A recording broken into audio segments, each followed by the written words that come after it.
শহীদ সেনা দিবসে বনানী সামরিক কবরস্থান পিলখানা হত্যাকাণ্ডে নিহতদের প্রতি শ্রদ্ধা জানানো হচ্ছে। সরাসরি চলে যাচ্ছি সেখানে।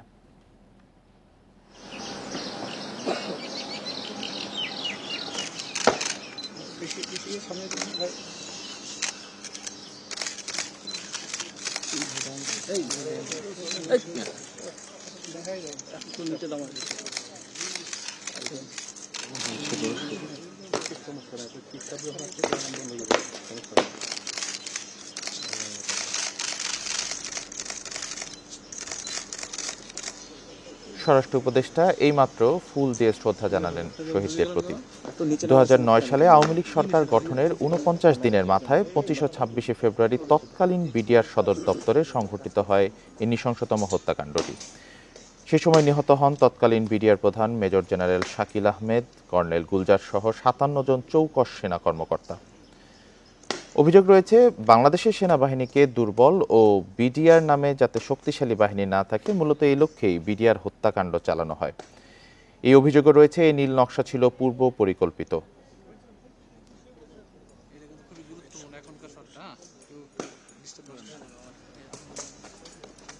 এদিকে ক্ষমতার পালাবদলে অন্তর্বর্তী সরকার দায়িত্ব নেয়ার পর পিলখানা হত্যাকাণ্ডের ঘটনা পুনঃতদন্তে গঠিত হয় জাতীয় স্বাধীন তদন্ত কমিশন। এই সরকারের আমলেই সুষ্ঠু তদন্তের মোক্ষম সময় বলে উল্লেখ করেন অনেক বিশ্লেষকরা।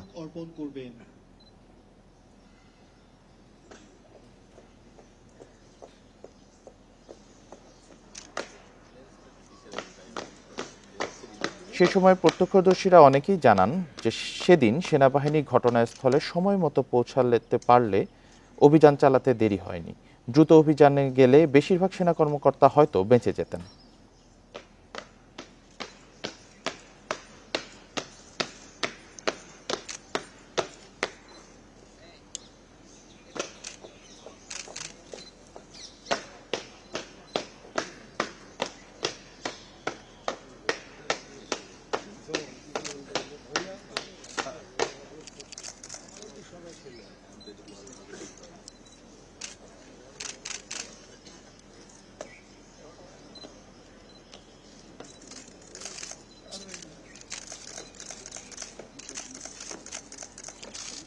তিন বাহিনীর পক্ষ থেকে এখন শ্রদ্ধা জানানো হচ্ছে শহীদদের প্রতি।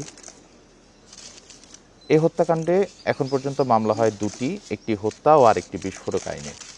হত্যা মামলাটি বিচারক আদালত ও হাইকোর্টের রায়ের পর এখন আপিল বিভাগে বিচারাধীন। হত্যা মামলায় অনেকেই খালাস পেলেও বিস্ফোরক আইনে মামলা থাকায় মুক্ত হতে পারেননি অনেকে।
এবারে সিনিয়র সচিব, জননিরাপত্তা বিভাগ, স্বরাষ্ট্র মন্ত্রণালয় এবং মহাপরিচালক বিজিবি একই সাথে পুষ্পস্তবক অর্পণ করবেন।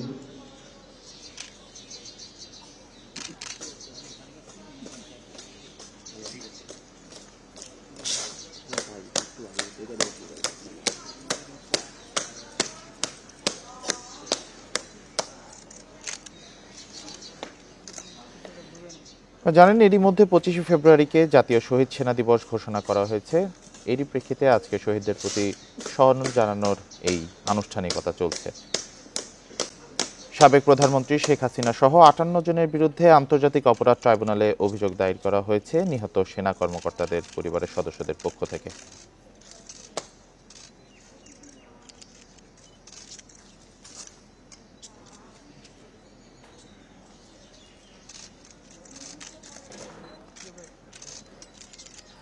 সালের এই দিনে আওয়ামী লীগ সরকার গঠনের ৪৯ দিনের মাথায় ২৫ ও ২৬শে ফেব্রুয়ারি তৎকালীন বিডিআর সদর দপ্তরে সংগঠিত হয় ইতিহাসের এই নৃশংসতম হত্যাকাণ্ডটি।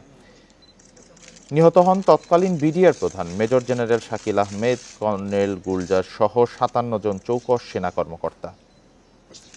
এ হত্যাকাণ্ডের পর পিলখানার সিসিটিভি ফুটেজ সহ গুরুত্বপূর্ণ আলামত ধ্বংসের অভিযোগ ওঠে। এমনকি সেনাবাহিনীর তদন্ত কমিটি ও জাতীয় কমিটির তদন্ত অসম্পূর্ণ রাখার অভিযোগ আছে। সেনাবাহিনীকে দুর্বল ও বিডিআর নামে যাতে শক্তিশালী বাহিনী না থাকে, মূলত এই লক্ষ্যেই বিডিআর হত্যাকাণ্ড চালানো হয়।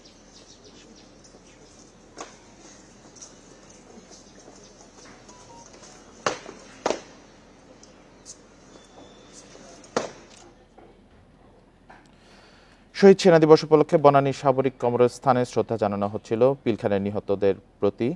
আমরা সরাসরি সেখানে ছিলাম।